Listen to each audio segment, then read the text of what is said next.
But no, he doesn't actually look like Lester at all.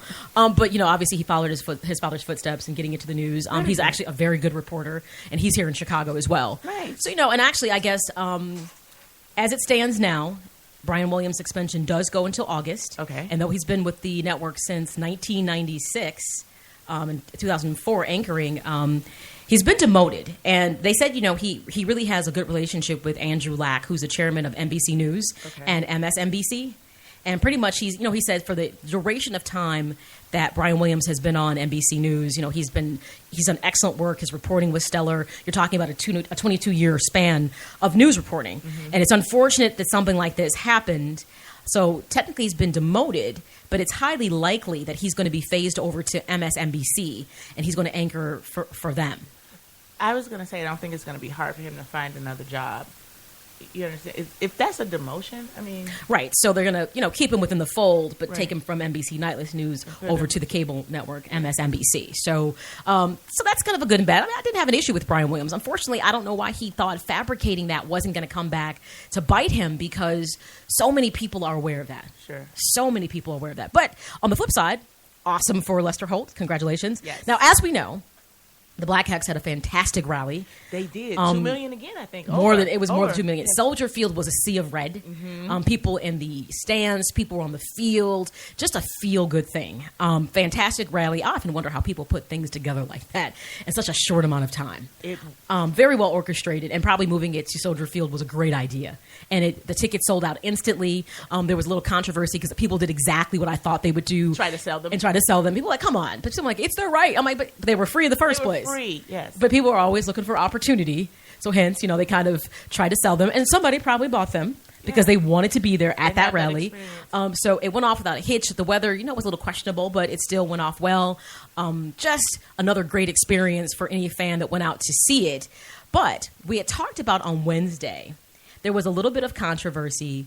Remember, I talked about Dan Bernstein, yes, who is who is actually on-air personality for 670 The Score, which is a CBS radio station, kind of coming across as being, as they called him, trollish. I thought that is that what they said? They called him, Dan Bernstein trolling again. Okay. He really kind of is. I told you he's not well liked. The people listen to him all the time. Mm-hmm. So it turns out that the repercussion for this was CBS immediately required that he remove the tweet that he had made about... Yeah, we got to tell him what he said. It was like the real connection for the NHL Blackhawks was with Cheryl Scott, who is a meteorologist and weather anchor at ABC7. He had broke a story several months ago in regards to Cheryl Scott's potential interaction specifically with Patrick Sharp, who is a Blackhawks player, and alluded to there might have been some other relationships with Blackhawk players. So opposed to just celebrating the excellence of the Blackhawks winning their third NHL title and being able to bring the Stanley Cup back to Chicago again. He threw a little shade. He threw some shade. He threw some shade. Well, this time, because I told you a couple months ago, he also had an issue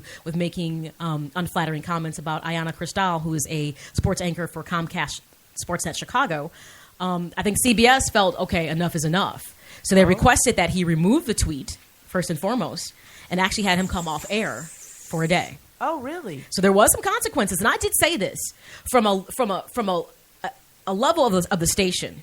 They're known for being controversial and edgy, but I was wondering at some point of time if CBS Radio was going to feel like this is starting to be a reflection of their brand. And even though we don't mind you being edgy, there comes to be a point of time where we do employ women who might start to find this insulting. And if we don't do something, even though technically it's freedom of speech and you can say what you want, as my brand stands, do I want the women who are on CBS Radio or listeners of CBS Radio to feel like we don't care about Dan Bernstein disrespecting women? So they did step in and actually required the tweets to be removed, even though it wasn't on work time, FYI, and actually took him off air. For one day. Okay, that's a slap on the hand. And who knows what else maybe happened, behind the scenes. But I'm not shocked. I mean, you kind of felt like on the fence, like, well, hey, he's entitled to his opinion, but... As my grandma would say, enough is enough and too much stank. I know why she would always say that. She'd say that all the time.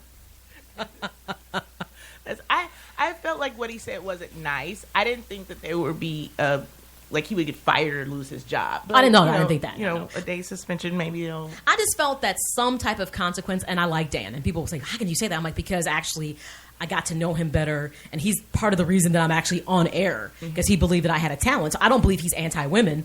I will say this, though. I think he's very big on, if you're going to play with the boys, you need to bring it. I do believe he's very much like that. Okay. But I do believe his comments in both cases were unnecessary. And I still think he had tossed back a little bit too much Melback each time he had done it. Right. I'm going to say I believe that he wasn't clear-minded when he made those kind of tweets. I just want to feel that way. We'll let him have that, and then he'll get his slap. But do you think that this will kind of jar him a little bit, and he'll kind of be careful and kind of walk that line? I do think he will tiptoe lightly on the comments he's going to choose to make about his female counterparts that are in the industry, in media, because he can see it's going to come with a consequence. And like I said, I felt that CBS had to do something, because to allow this to run amok without any type of repercussion, it'll get out of hand. It's sending the wrong message to females you employ, right, and to females who listen to your stations. I agree. So I'm not shocked that, I mean, it was a mild slap on the hand. It was just like, okay, slap. Duly noted, we don't appreciate this. Now, I think if he does it again to this extent and it's not valid, it'll be crucial. I think there's going to be bigger consequences coming for that. Because a lot of people, a lot of negative, when he put that post on, the replies from Blackhawks fans, it was just such a wrong time to do it. It was unnecessary. And Jerry Taft, who is Cheryl Scott's fellow meteorologist in ABC, snapped back and was like, okay, your severance pay is in the office, step in and get it. And I like the fact that he stepped up to stand behind her. And call out one of his... You know what? And even Cheryl Scott was like, you know what? She kept her head up and was like, hey, Blackhawks win. Me and my girls are celebrating at the rally. She didn't let her... Don't know one monkey stop, no show. Right. So, big ups to Cheryl Scott for not letting that take her off her square. As a woman, I always say this, as a woman in media, whether it's sports or anything, unfortunately, you're going to be over-scrutinized all the time. Yes. All the time. In fact, when people will make comments to me like, oh, you're in sports media, you get to meet all those players, why don't you just hook up? I said, because as a woman, that would discredit me instantly. Everything I've ever worked for, that I want to prove that I'm knowledgeable and on top of my game, that instantly takes me right off my square. Right. And I lose respect from my peers instantly. Yes. I'm like, so unfortunately, what you fellas might get to do, women don't. Women don't get to do it, and that's that double standard. So if I want to be respected, by no means can I do that? And I also have to look at how I craft my image, how I come across on air, how I look when you see me. Though you might see me and be like, dude, are you gonna comb your hair today? But I go on the low end, I'm not like the girls aren't being on display. But I'm a conservative person. Even if I wouldn't, as in media, that's not my personality. Yes, I'm a baseball hat, gym shoe, t-shirt type girl.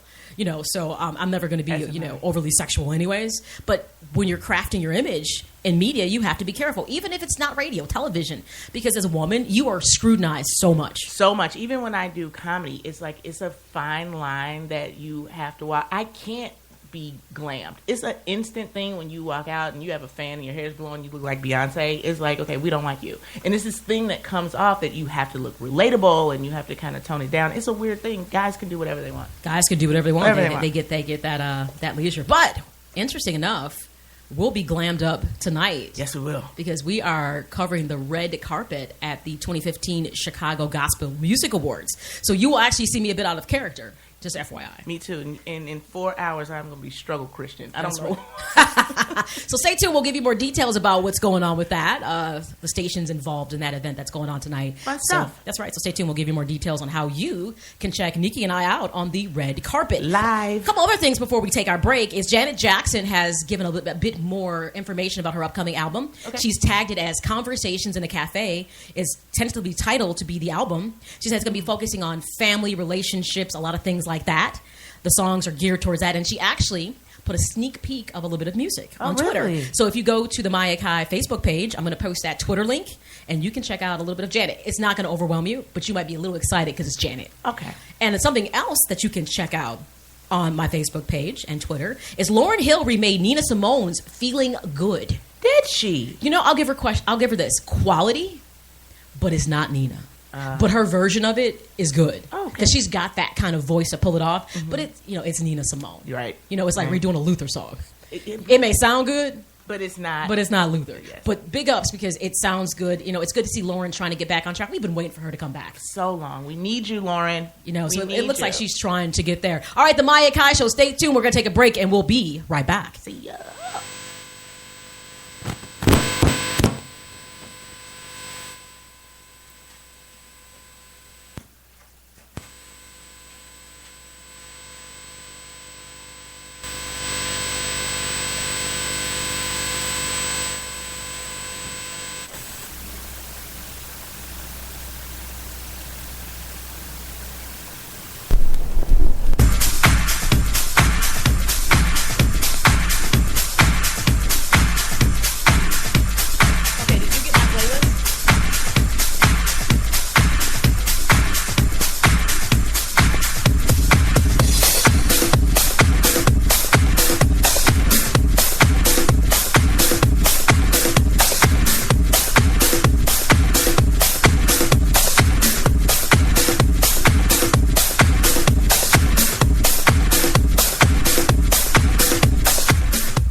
I won't.